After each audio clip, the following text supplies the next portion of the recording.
카드를 잘라야지. 이렇게 카드를 잘리면 생활비를 아낄 수 있나? 안녕하세요. 여러분들의 돈과 시간을 아껴드리고 싶은 반찬조이 인사드립니다.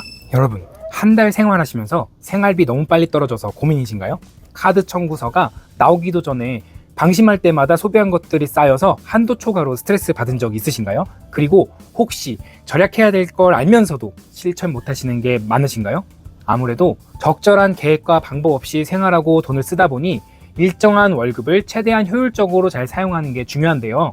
오늘은 제 뇌피셜이 아닌 유튜브 최고 미니멀리스트들이 입을 모아 추천한 방법으로 생활비 절약 꿀팁 5가지 알려드릴게요. 시작하기 전에 구독, 좋아요는 사랑입니다. 미니멀리스트들은 대부분 하루가 끝날 때 그날 지출한 내역을 빠짐없이 기록합니다. 자동 결제와 현금 사용 내역까지 빠짐없이 체크하며 자신의 소비 습관을 매일 점검하죠. 매일 지출을 정리하면 불필요한 소비 패턴을 빠르게 파악할 수 있어요.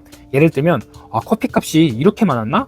처럼 깨닫는 순간들이 생깁니다. 단순히 앱만 쓰는 게 아니라 직접 손으로 쓰기도 하는데요. 무엇이든 물어보세요에서 소개해준 가계부 전문가분께서 그날의 소비에 대한 일기를 적으시면서 재미를 붙여 습관을 유지하는 것도 좋은 방법이라고 하시네요. 이 과정을 통해 돈에 대한 흐름을 직접 눈으로 보고 절약해야겠구나 하는 생각을 하게 됩니다. 대형마트에 가게 되면 쏟아지는 할인 상품들로 예상보다 소비를 많이 하시죠? 필요한 것만 담은 것 같은데도 결제할 때 보면은 금액 보고 놀라서 반품하기 민망했던 경험 다들 한 번씩 있으실 거예요. 이 대신 시장에 가면 두 손으로 들 수 있을 만큼 사니까 적당히 살 수 있고 주로 현금을 이용하다 보니 돈이 나가는 게 보여서 덜 쓰게 된다고 하더라고요. 카드를 돌려막다가 힘들어하신 분께서 체크카드와 현금으로 덜 쓰게 되시면서 조금씩 신용도 회복하시고 노후 자금 마련하시는 데에 현금을 쓰는 게 좋은 습관 중 하나라고 하시네요. 충동 구매를 막기 위한 24시간 보류 원칙을 지키는 것도 대표적인 미니멀리스트 분들의 습관입니다. 사고 싶은 게 생겼을 때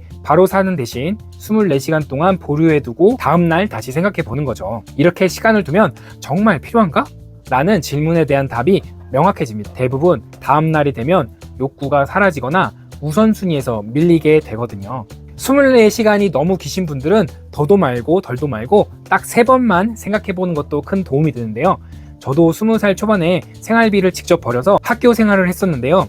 그때 집에 가는데 교촌치킨 한 마리가 너무 먹고 싶은 거예요. 그런데 그때 진짜 먹고 싶은가?를 고민했을 때 아니더라고요. 하지만 만약 그렇게 3번 똑같은 환경과 상황이 주어졌을 때도 생각이 난다면 그때는 사 먹은 그런 기억이 있어요. 확실히 이렇게 시간 텀을 두면 지름신이 충동적으로 다가오지만 하루만 지나도 그거에 대한 열정이 식기 마련이거든요. 그거를 경험으로 저도 알게 되었답니다. 미니멀리스트들은 외식이나 배달보다는 한 끼라도 더 집밥을 해 먹는 거에 집중을 합니다.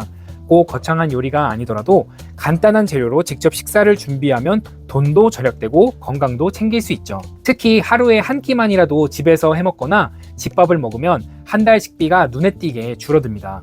냉장고 재료도 효율적으로 사용할 수 있고 재료 낭비도 줄어들어요. 식사 준비 시간을 줄이기 위해 미리 반조리 상태로 재료를 준비해 두는 것도 많이 하시는 방법이더라고요. 이렇게 준비한 집밥 반찬과 재료들은 직장 다니시거나 자녀분들의 도시락을 싸주는 것도 너무 좋은데요. 매번 이렇게 먹기 번거로우시다면 배달과 외식보다 합리적인 방법도 있으니 너무 좋겠죠? 집크기는 유지비에 바로 연결이 됩니다. 미니멀리스트들은 필요 이상으로 큰 집을 고집하지 않고 자신에게 맞는 최소한의 공간을 선택해서 월세와 관리비를 줄입니다. 불필요한 물건을 줄이면 불필요한 지출도 안 하게 되고 더 작은 집에서 여유롭게 살 수 있고 전기세, 청소, 수리 비용도 줄어들어요.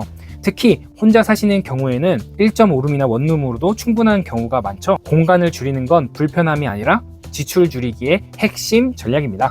물가가 올라 힘든 요즘 이런 작은 습관 하나가 큰 절약으로 이어질 수 있어요. 오늘 소개해드린 미니멀리스트 분들의 절약 팁 중 하나라도 실천해보시면 분명 변화가 생길 거예요. 돈 걱정보다 삶의 여유로 가득 채우는 하루하루 되시길 응원합니다. 화이팅!